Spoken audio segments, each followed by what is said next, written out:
अस्सलामु अलैकुम dear viewers, आपके favourite informative channel marital life problem यानी इज़दवाजी ज़िंदगी के मसाइल से आपकी खिदमत में हाजिर हैं। हम गुज़िश्ता कई दिनों से प्रेगनेंसी यानी हमल के हवाले से परेशानियों के मामलात के ऊपर बात करते चले आ रहे हैं। आज का हमारा टॉपिक है पैरों की सूजन। इससे पहले हम मैदे सीने की जलन और उससे पहले हम मुख्तलिफ वीडियोज़ में कै मतली का इलाज, फूली हुई रगें, बवासीर और मुख्तलिफ बातों के ऊपर हम टॉपिक्स पर वीडियोज़ बना चुके हैं।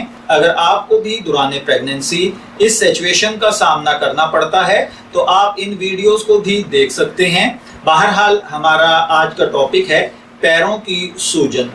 दिन के मुख्तलिफ औकात में पैर उठाकर अगर आप आराम करें तो पैरों पर आने वाली सूजन से कदरे हिफाजत हो सकती है।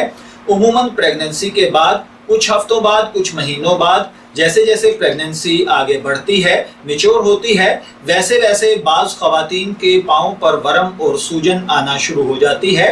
तो इसका बेहतरीन हल ये है कि आप दिन के मुख्तलिफ औकात में कुछ वक्त के लिए पाँव ऊपर उठाकर बैठ जाया करें। नमक कम खाएं, नमकीन खानों से परहेज करें। इसी तरीके से भुट्टे यानी जिसे हम छल्ली कहते हैं, भुट्टे के बालों को पानी में आप उबाल लें और उस पानी को अगर आप पिएं तो इससे भी फ़ायदा होता है। अगर पैर बहुत ज़्यादा सूज गए हों और हाथ पैरों पर भी सूजन हो तो फिर आपको अपनी गायनी से मशवरा करना चाहिए या किसी अच्छे डॉक्टर से मिलकर उससे ज़रूर तिब्बी मशवरा हासिल करना चाहिए।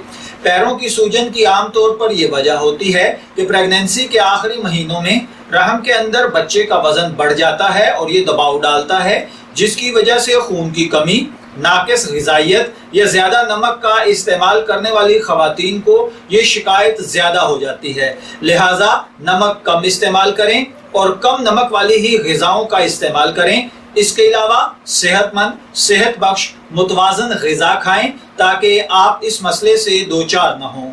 मैं दुआ गो हूँ कि अल्लाह ताला हर किसी को सेहतमंद ज़िंदगी नसीब फरमाए। इजाज़त चाहेंगे, फिर मिलेंगे किसी नए टॉपिक के साथ। तब तक के लिए अल्लाह हाफिज़।